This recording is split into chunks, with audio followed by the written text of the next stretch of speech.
مصطفیٰ جان رحمت پہ لاکھوں السلام علیکم ورحمۃ اللہ وبرکاتہ۔ میں امید کرتی ہوں کہ میرے سب بہن بھائی خیریت سے ہوں گے۔ اللہ تعالیٰ آپ کو خوش رکھے، آباد رکھے۔ ویڈیو اچھی لگے لائک بھی کریں، سبسکرائب بھی کریں۔ حدیث اعوذ باللہ من الشیطان الرجیم، بسم اللہ الرحمن الرحیم۔ اللہم صلی علی سیدنا محمد وعلی آل سیدنا محمد وعلی اصحاب سیدنا محمد وبارک وسلم۔ حدیث نمبر 47۔ حضرت ابو ہریرہ رضی اللہ تعالیٰ عنہ سے روایت ہے کہ جب لوگ کسی مجلس میں بیٹھے ہوں اور وہاں نہ اللہ کا ذکر کریں اور نہ نبی اکرم صلی اللہ علیہ وسلم پر درود پڑھیں تو قیامت کے دن وہ خسارے میں ہوں گے۔ پھر اللہ چاہے تو انہیں عذاب میں مبتلا کرے یا انہیں بخش دے۔ حدیث نمبر 48۔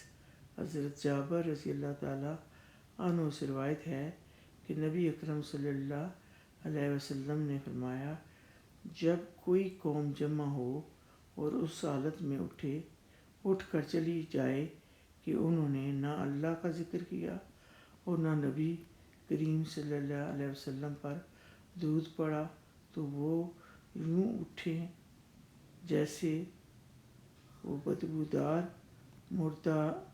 مردہ کھا کر اٹھے۔ حدیث نمبر 49۔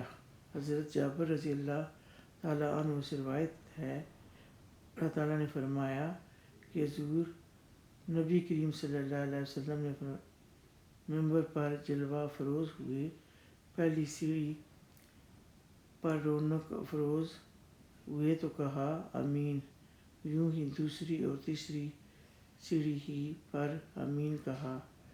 صحابہ کرام رضی اللہ تعالیٰ عنہ نے عرض کی، حضور صلی اللہ علیہ وسلم ان 3 بار آمین کہنے کا کیا سبب ہوا؟ تو فرمایا، جب میں پہلی سیڑھی پر چڑھا تو جبرائیل علیہ السلام حاضر ہوئے اور عرض کی کہ کیا بدبخت وہ شخص ہے کہ جس نے رمضان المبارک پایا، رمضان المبارک نکل گیا اور وہ روزہ نہ رکھ کر بخشا گیا۔ میں نے کہا آمین۔ دوسرا بدبخت وہ شخص ہے جس نے اپنی زندگی میں والدین ایک کو پایا، انہوں نے خدمت کے سبب اسے جنت میں نہ پہنچایا، یگی وہ ان کی خدمت کر کے جنت حاصل نہ کر سکا۔ میں نے کہا آمین۔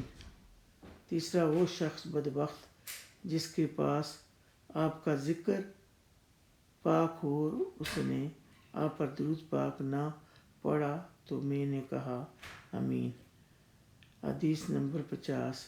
حضرت عمر بن خطاب رضی اللہ تعالیٰ عنہ کی حدیث بھی نقل ہے کہ رسول مقبول صلی اللہ علیہ وسلم نے فرمایا کہ میرے اوپر روشن رات اور روشن دن میں کثرت سے درود بھیجا کرو، اس لیے کہ تمہارا درود مجھ پر پیش ہوتا ہے اور میں تمہارے لیے دعا استغفار کرتا ہوں۔